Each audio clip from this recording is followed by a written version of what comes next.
আহকামুল হাকিমিন রব্বুল আলামিন নিজে বলেন আগেরকার উম্মতদের হালত এটা।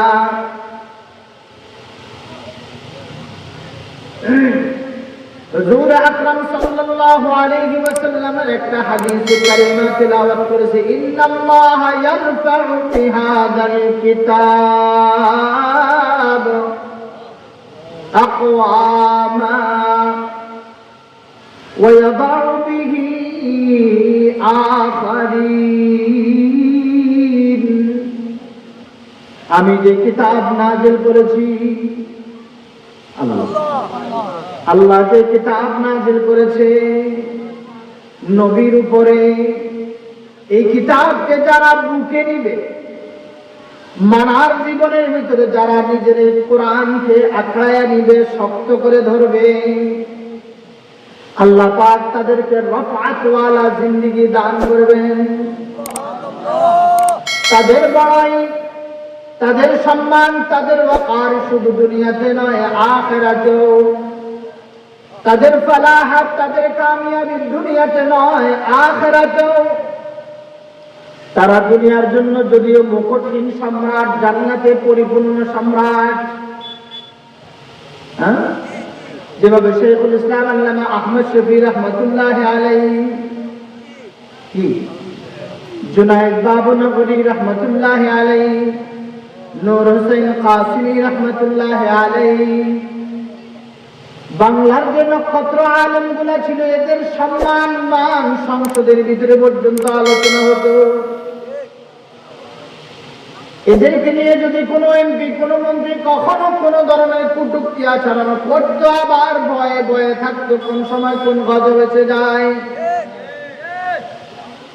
জুনায়েদ বাবুনগরী রহমতুল্লাহি আলাইহি যে ওসি, যে এসপি হত্যার হুমকি দিয়েছে, আল্লাহ তার মেয়েকে দিয়া তাকেই হত্যা করে দিয়েছে।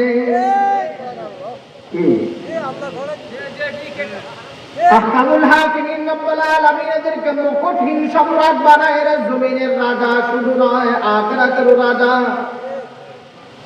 কিন্তু ব্যাপার হলো এদের রাজত্বের ভিতরে চেয়ার নাই, সম্মান আছে।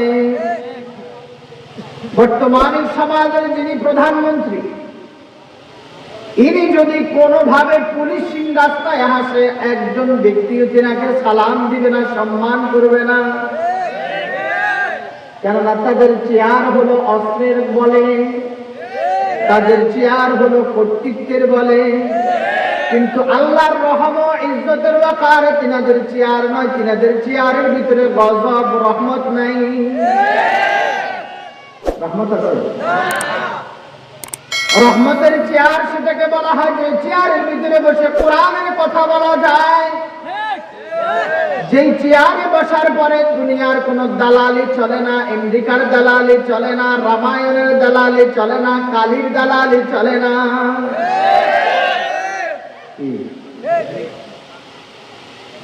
যে কিতাব হাতে নিয়ে শপথ খেয়ে জাতি বলবে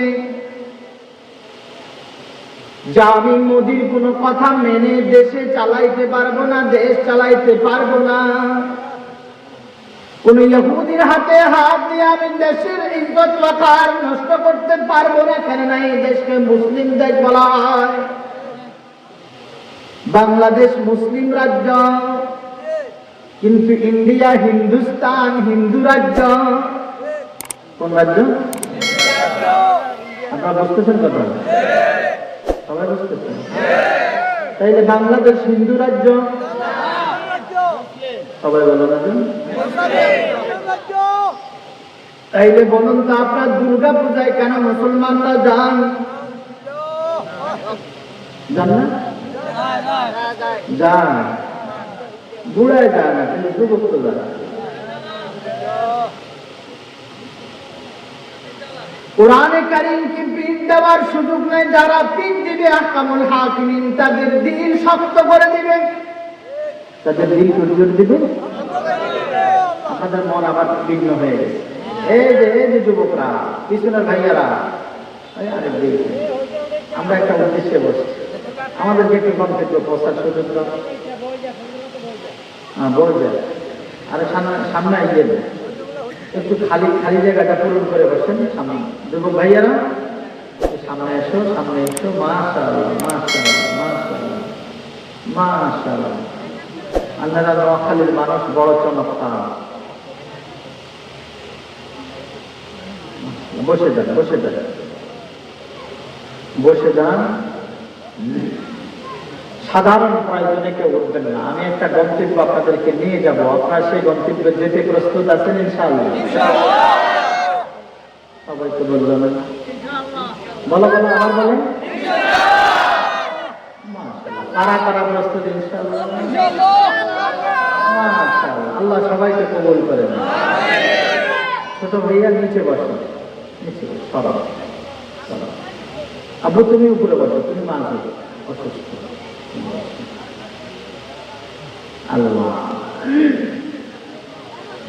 এদিকে এদিকে খেয়াল, এদিকে আর কথা বলেন না, কথা বলেন না, কথা যা বলছেন বলছেন, আর বলবেন না। আপনার কথা বললে এটা একটা আড়াল হয়, এটা অসম্মান। এই নোয়াখালীতে আগে একটা প্রবাদ ছিল, মুরব্বীদের সামনে ছোটরা কখনো কথা বলতেন না। এখন যদিও বলেন, বেশি নয়, 20-30 বছর আগে এই স্বভাব ছিল। বড়দের সামনে ছোটরা কোনোভাবেই কথা বলতেন না, এবং বড়রা যদি কোনো ভুলও করতেন আড়ালে নিয়ে সম্মানের সাথে ছোট স্মরণ করায় যেতেন। এখন তো মুখের উপর বলবে, হ্যাঁ বুড়া হয়েছে, কি হয়েছে, তোমার আকল জ্ঞান নেই, সেম কথা বলে না? কিন্তু আগে এটা ছিল আব্বু, আগে এটা ছিল।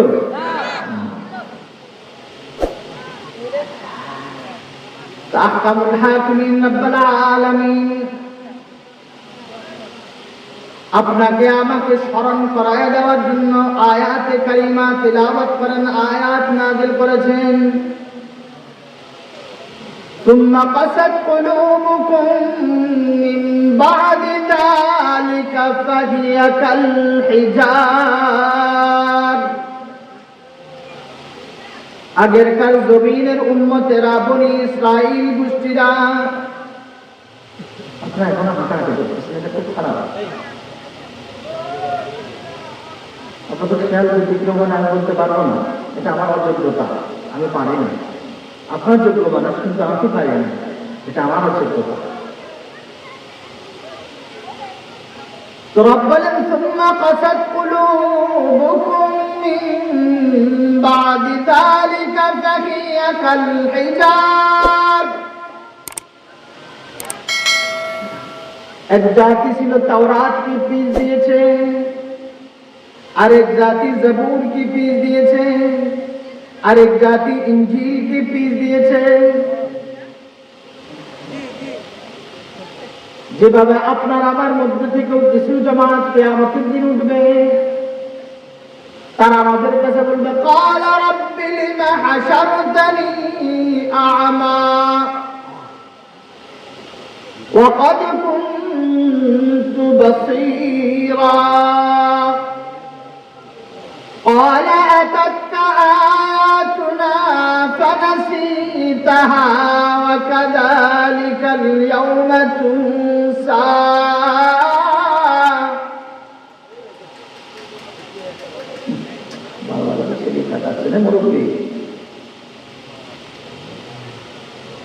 রব্বে কারীমের দরবারে এলান করবে, আকুতি করবে, আল্লাহ আমরা তো অন্ধ ছিলাম না, আমাদেরকে কেন অন্ধ বানানো হলো? قال رب لما حشرتني أعمى। ইয়া আল্লাহ, হাসরের ময়দানে কেন অন্ধ করে উঠাইলেন, আমরা তো অন্ধ ছিলাম না। وقد كنت بصيرا, আমরা চক্ষুষ্ময় ছিলাম, চোখওয়ালা ছিলাম। قال أتتك آياتنا فنسيتها وكذلك اليوم। তোমরা যখন জমিনে ছিলা, আমার তিলাওয়াতকারীরা তোমাদের সামনে তিলাওয়াত করেছে, আহকাম শুনানে ওয়ালারা তোমাদেরকে শুনিয়েছে, আবার হক আর না হকের পার্থক্য তোমাদের সামনে তারা করেছে। আমরা এমন কিছু রাহবার জমিনে পেয়েছি যারা জাতির সামনে, সরকারের সামনে, সরকারের মোকাবেলায় কথা বলার যোগ্যতা রাখে, কিন্তু ওই লোকগুলাকে সরকার ইহুদিদের গোলামীকে সাব্যস্ত করার জন্য তাদেরকে কারাগারে নিয়ে চলে গেছে। সাহসিকতার সাথে কথা বলার লোকগুলার জবানে তালা লাগায় দিছে। এরা যেভাবে কারাগারের শিকলাবদ্ধ দেয়ালের ভিতরে 14 শিকের খাঁচার ভিতরে ঢুকায়া তারা যেভাবে কোরআনওয়ালার জবান বন্ধ করেছে, এটা তো কয়েক লক্ষ কোটি মানুষের সামনে করেছে। কিন্তু আহকামুল হাকিমিন রব্বুল আলামিন এই শাসকগুলাকে ময়দানে মাহশারে পরিপূর্ণ অন্ধ করে তুলবে। তারা বলবে, আমি তো সংসদে যখন ছিলাম তখন তো চোখওয়ালা ছিলাম, এখন আমার চোখ গেল কোথায়?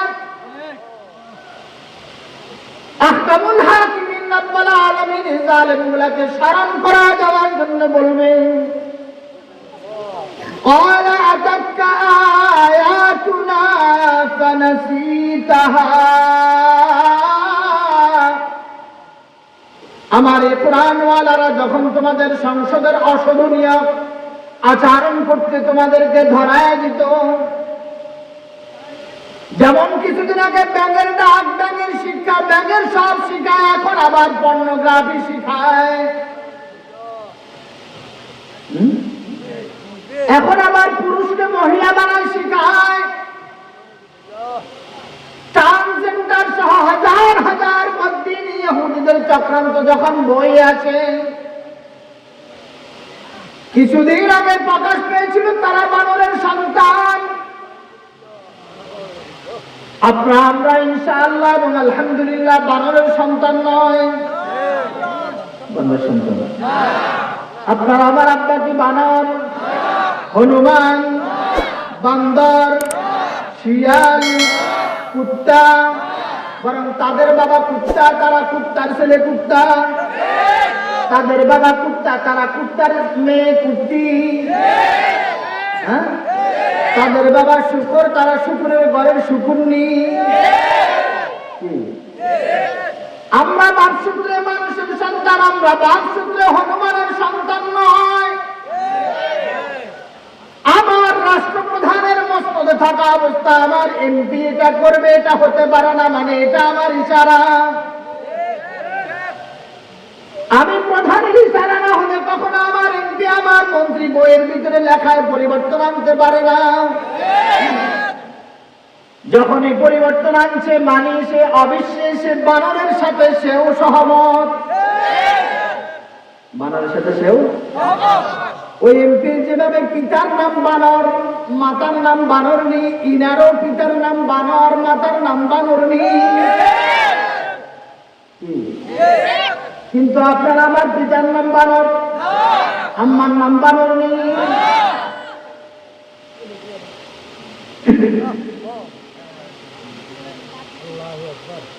এই জন্য আহকামুল হাকিমিন রব্বুল আলামিন বলে, বনি ইসরাইলের লোকগুলা কিতাবকে যখন পিন দেয় তো আমি আল্লাহ তাদের মন শক্ত করে দেই। মনে 1 ঘন্টা শেষ, বসাইতে বসাইতে একটু সময় দিবেন সবাই। কারা কারা কারা কারা আগ্রহ আছে শোনা? বারবার উঠে করে না, আমরা খুব পছন্দ করি। আমরা তো একটা উদ্দেশ্যে বসছি, আপনারা তো উঠে করলে কিভাবে হবে?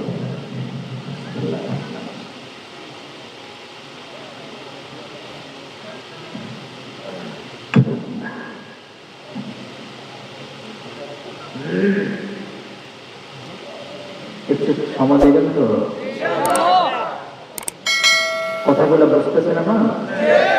সবাই বুঝতেছেন? পয়েন্টে লাগছে?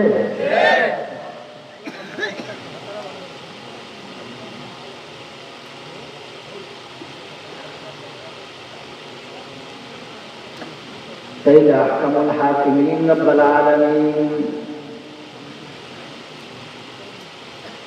তিনি বলেন, দিন শক্ত করে দিই আমি তাদের পাথরের মতো।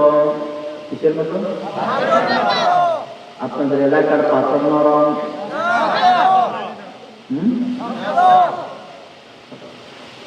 ইটের চেয়ে কম না বেশি?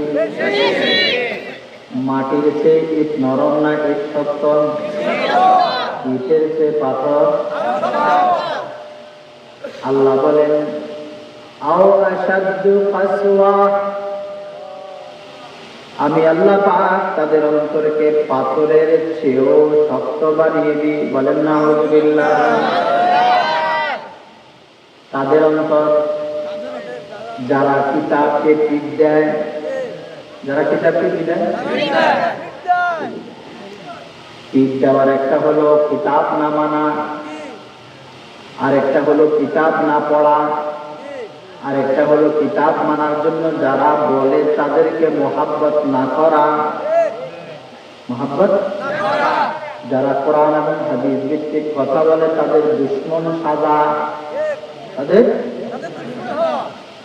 মানে মাদ্রাসার দুশমন হওয়া, মসজিদের দুশমন হওয়া, খানেকার দুশমন হওয়া, আল্লাহওয়ালাদের দুশমন হওয়া। কি হয়? তাইলে আমরা মসজিদ এবং মসজিদওয়ালার দুশমন হব না বন্ধু হব? দুশমন হব না বন্ধু হব? এখানে যারা তারা না সবাই? এখানে কারা কারা বন্ধু হতে প্রস্তুত? নারায়ে তাকবীর। আল্লাহ আমাদের বন্ধু হওয়ার তৌফিক দান করুন।